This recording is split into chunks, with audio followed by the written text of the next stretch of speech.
అనగనగా ఒక చిన్న ఊరిలో ఒక చిన్న గుడిసెలో ఈగ, దోమ రెండూ కలిసిమెలిసి ఉండేవి.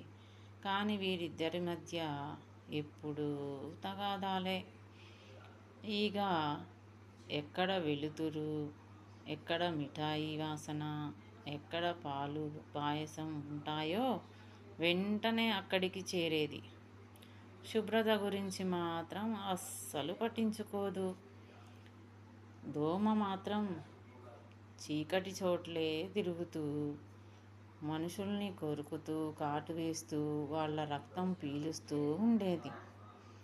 తాను చేసిన పనికి ప్రజలు దోమను అసహ్యించుకుంటున్నారు కాబట్టి ఇద్దరూ ఒక చెట్టు నీడలో కూర్చొని మాట్లాడుకుంటుంటే ఈగ ఇలా అంది: నీవు రోజు రాత్రి మనుషుల్ని కొరికేస్తూ ఉంటావు.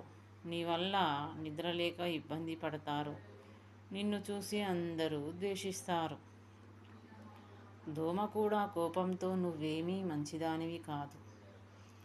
నీవే ఇళ్ళల్లోకి వెళ్ళి తినుబండారాల్లో పడుతూ అన్నీ చెడగొడతావు.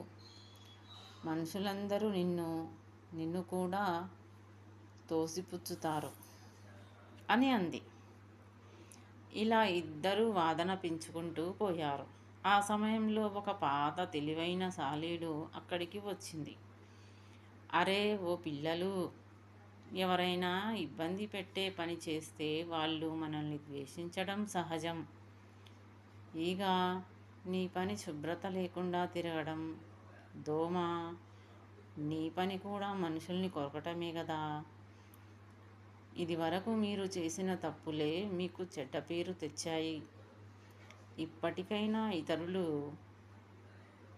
ఇతరులకు ఇబ్బంది కలిగించకుండా ఉండండి అంది.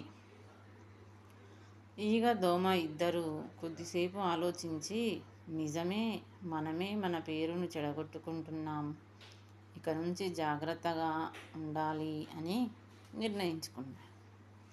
నీతి ఏమిటంటే, ఇతరులకు ఇబ్బందిని కలిగించే పనులు చేస్తే ఎవరూ మనల్ని ఇష్టపడరు. మన ప్రవర్తనే మన పేరును నిర్ణయిస్తుంది.